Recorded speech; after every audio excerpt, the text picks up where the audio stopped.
हमारी आज की कहानी है बुद्धि से भरे घड़े और ये कहानी है महाराजा अकबर और बीरबल की भी। एक दिन श्रीलंका से एक दूत बादशाह अकबर के दरबार में पहुंचा।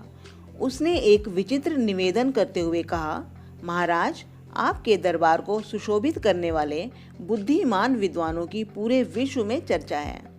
चर्चा है मतलब उनके बारे में बातचीत की जाती है, सब लोग जानते हैं।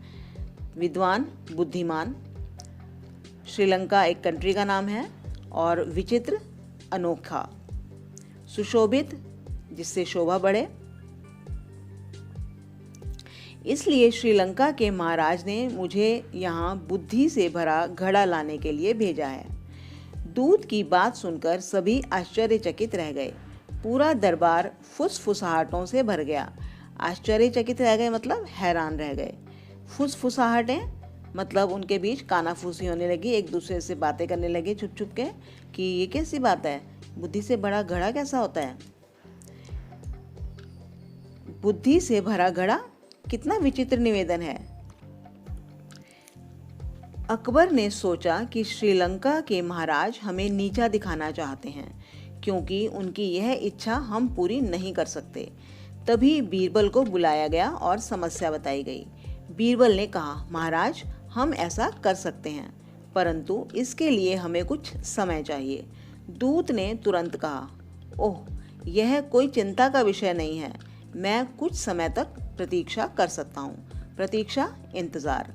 यह सुनकर बीरबल अपने घर चला गया और उसने अपने सेवक को बुलाकर कहा, मेरे लिए छोटे मुंह वाले मिट्टी के बड़े बड़े घड़े ले आओ। अब इधर देखेंगे हम, ये महाराज अकबर का दरबार है। ये दूत आया है, मैसेंजर आया है अपने श्रीलंका का, अपनी कंट्री का संदेश लेकर, और ये महाराज के दरबारी हैं। और इधर बीरबल जाते हैं अपने माली के पास और उसे एक काम करने को बोल रहे हैं, जो कि हम आगे पढ़ेंगे। कुछ देर में ही सेवक घड़े ले आया। बीरबल ने सेवक को घड़े लेकर अपने साथ चलने को कहा। वे एक ऐसे स्थान पर गए जहां कद्दू के पौधे लगे हुए थे। बीरबल ने घड़ों को कद्दू के फूलों के साथ रखवाया और फूलों को घड़ों के अंदर कर दिया।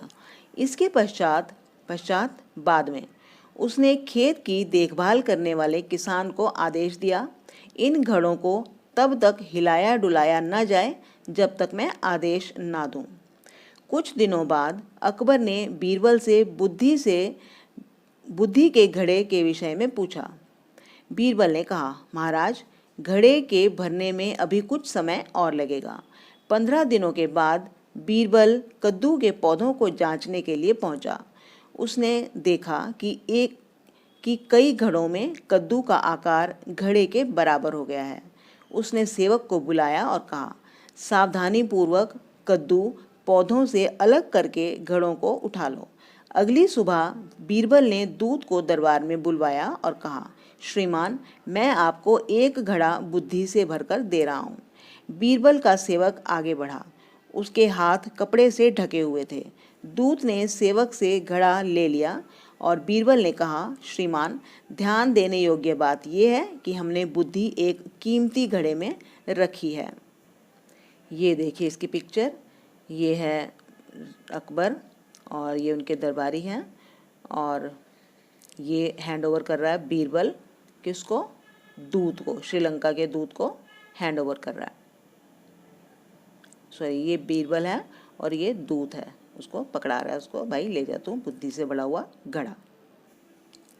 अतः मैं आपसे प्रार्थना करता हूँ कि आप हमें यह घड़ा बिना कोई नुकसान पहुँचाए खाली करके वापस कर दीजिएगा। घड़े में रखी बुद्धि का फल तभी प्रभावकारी होगा जब वह घड़े से बिना किसी नुकसान के निकाली जाए।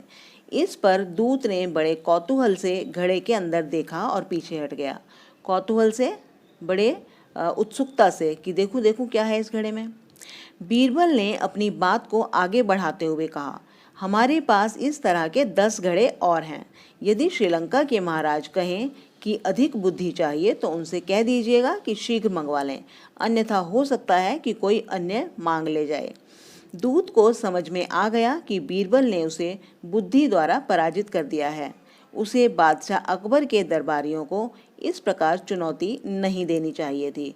चुनौती देना मतलब चैलेंज करना। दूत बिना कुछ कहे घड़े को लेकर चला गया। अकबर ने भी बाकी घड़े देखने की इच्छा प्रकट की। जब अकबर ने कद्दू से भरे घड़े देखे तो खिलखिलाकर हंस पड़े और बीरबल की बुद्धिमानी के लिए उसे एक बार फिर स्वर्ण मुद्राएं भेंट की। इसकी शिक्षा क्या है? बुद्धि द्वारा बड़ी से बड़ी चुनौती का भी सामना किया जा सकता है। तो यहाँ देख रहे हैं हम, ये अकबर को दिखा दिया उसने घड़ा, और ये पार्टीशन है पिक्चर का। ये दूसरा सीन है, अकबर बीरबल को स्वर्ण मुद्राएं दे रहे हैं। ओके, तो कैसी लगी ये कहानी? उम्मीद है अच्छी लगी होगी। मिलते हैं एक और कहानी के साथ जल्दी ही। Thank you.